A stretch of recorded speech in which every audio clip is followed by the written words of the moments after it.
Hi, I'm Samantha Dudorf, and today I'm going to be interviewing Carly Rowe.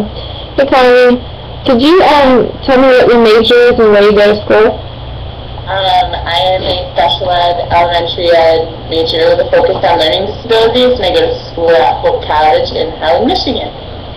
How many core education classes have you taken so far? I've taken about a year and a half of ed classes. I am now entering into my 10-hour block, which is where we start half student teaching. Okay. So you say pre-student teaching. Is that observation in the classroom or actually teaching the class?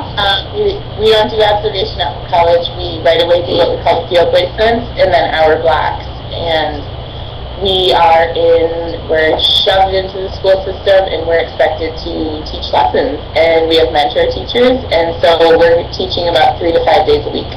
In the classrooms that you're teaching, are there technology, is there technology present, smart boards or MacBooks or anything like that?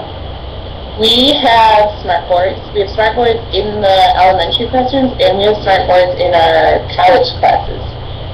We also have MacBooks that the students take their assessments on. Instead of walking down to a computer lab, the MacBooks are brought to them, and they take their assessments, and then there's also a printer in the little computer hub, and it prints off the assessments right away. Okay.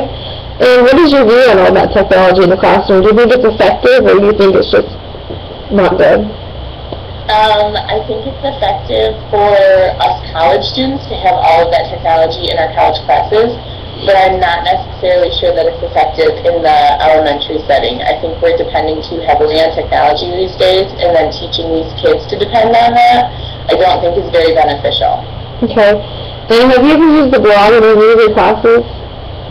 We use something like a blog in my college ed classes, but we don't really use blogs in the elementary setting or special ed setting. I've had one teacher that's done something like that, kind of like a forum, but it's more for parents.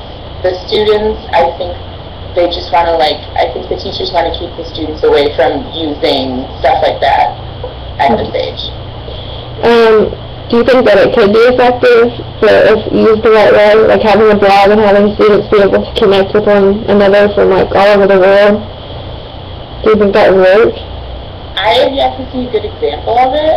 I think that no matter how much you train students or teachers with smartboards, it's still so new that a lot of teachers don't know how to use them yet. Even with training, I've been trained in them, and I still have little mix-ups, and then it takes 5 or 10 minutes out of your class time to try and figure out how to get back and stuff like that. And with the MacBooks in the classroom, I don't really see why they're needed, because you can just walk down the hall to the computer lab and print out the assessments there. I just don't see why they're needed yet. I think that once they get all the kinks worked out, they might be effective, but right now it's doing more harm than good. Okay.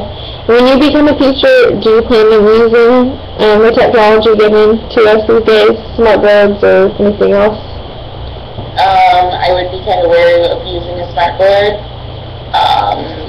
I will definitely have computers. Computers are necessary. Do we need to have 30 MacBooks in the classroom? Not really. 1 or 2 computers in the center promotes literacy, I believe.